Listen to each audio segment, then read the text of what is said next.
Value system को ठीक करना है। मैंने सर एक स्टडी की, अभी वो जारी है, तकरीबन 1800 बच्चों से मैंने पूछा तुम किस जैसा बनना चाहते हो, और ये 8 साल से कम उम्र के बच्चे के। आप यकीन करें बच्चों ने जो कहा वो ये कहा, मैं मेसी की तरह बनना चाहता हूं जो फुटबॉलर है। किसी ने कहा मैं आतिफ असलम की तरह बनना चाहता हूं। किसी ने इंडिया के अदारों का नाम लिया। किसी ने नहीं कहा मैं अबू बकर की तरह बनना चाहता हूं। किसी ने नहीं कहा मैं हजरत अली की तरह बनना चाहता हूं। किसी ने नहीं कहा मैं कायदे आजम की तरह बनना चाहता हूं। किसी ने नहीं कहा मैं अब्दुस्तार ईदी की तरह बनना चाहता हूं। एक बच्ची ने सिर्फ कहा कि मैं हजरत फातिमा की तरह। मैंने अपने यूट्यूब चैनल पे उसका बच्ची का इंटरव्यू लाया। छोटी सी बच्ची ने कहा, मैं पार्क में फिर रही थी, मैंने कहा बेटा तुम क्या बनना चाहती हो? कहती मैं हजरत फातिमा की तरह बनना चाहती हूं। तो मेरे दोस्तों, हमने अपने बच्चों के रोल मॉडल ही गलत कर दिए हैं। हमने, इसलिए मुझे और आपको बहुत सीरियसली इस बात पर गौर करना है। मैं आपसे अर्ज करूं, साउथ अफ्रीका में तितलियां खत्म हो रही हैं, लिहाजा तितलियों की नस्ल को बचाना बड़ा जरूरी है। अच्छा, पांडा खत्म हो रहा है, पांडा को बचाना बहुत जरूरी है। इंसान पांडा और तितलियां नहीं है, इंसान खत्म नहीं हो रहा है। इंसान का बचाना कोई इतना जरूरी नहीं है, वो पांडा नहीं है। इसलिए अगर हम अपने बच्चों को ये रोल मॉडल नहीं दे सकते तो मेहरबानी करके बच्चे ना पैदा करें।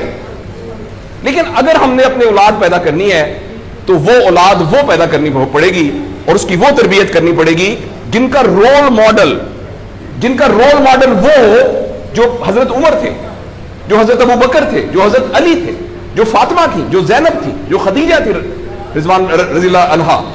ये हमारे रोल मॉडल हमें पैदा करने पड़ेंगे और ये तब होगा जब हमारे अंदर से ये दो चीजें खत्म होंगी।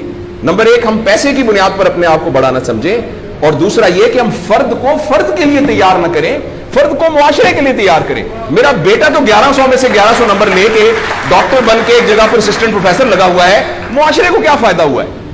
और हम में से आप सोचें कि अल्लाह, लोग अमूमन हम सब लोग जब अल्लाह का शुक्र अदा करते हैं कि या अल्लाह तेरा शुक्र है, 3 मरले के मकान में रहते थे, अब माशाल्लाह कोठी है 2 कनाल के अंदर, और साइकिल पे अब्बा जी जाते होते थे, लेकिन अल्हम्दुलिल्लाह हमारे पास अब 2-3 गाड़ियां हैं, और छुट्टियां तो सवाल ही पुआदे कर जाते होते सी, कदे कदे गुड़ खाते सी, खरासते। अब हम सारे भूरबन में जाते हैं छुट्टियां गुजारने, कभी कभी इंग्लैंड भी जाते हैं। अल्लाह का हमारे ऊपर बड़ा करम हो गया। इस गलत फहमी से हम अपने आप को निकालें। अल्लाह का करम यह है कि मेरी वजह से, जैसे इन्होंने वीडियो दिखाई है कि हमारे यहां कोई ब्लड का कुछ नहीं होता था, शुक्र है मेरी वजह से ये ब्लड वाला काम शुरू हो गया। मैं डॉक्टर हूं, ये वाली सर्विस यहां मौजूद नहीं थी, अल्लाह का शुक्र है कि ये वाली सर्विस अब यहां मौजूद हो गई है।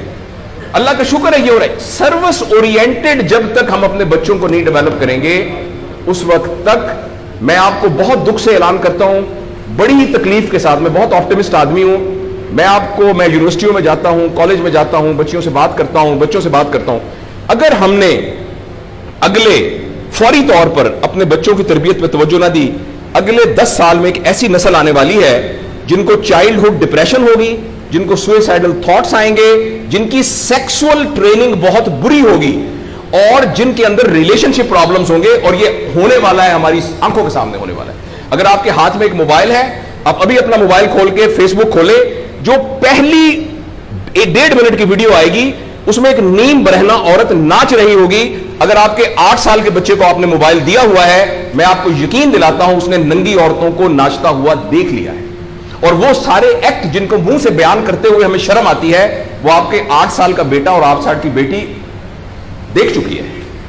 इस सारे में एज अ पेरेंट हमारी बहुत रिस्पॉन्सिबिलिटी है कि हम उसमें इंटरवीन करें और उनको फिजिकल टाइम दें, और टाइम दे के हम ये 2 चीजों पर मेनली काम करें, तो इंशाअल्लाह अज़ीज हमें उम्मीद है कि मुआशरा बच जाएगा।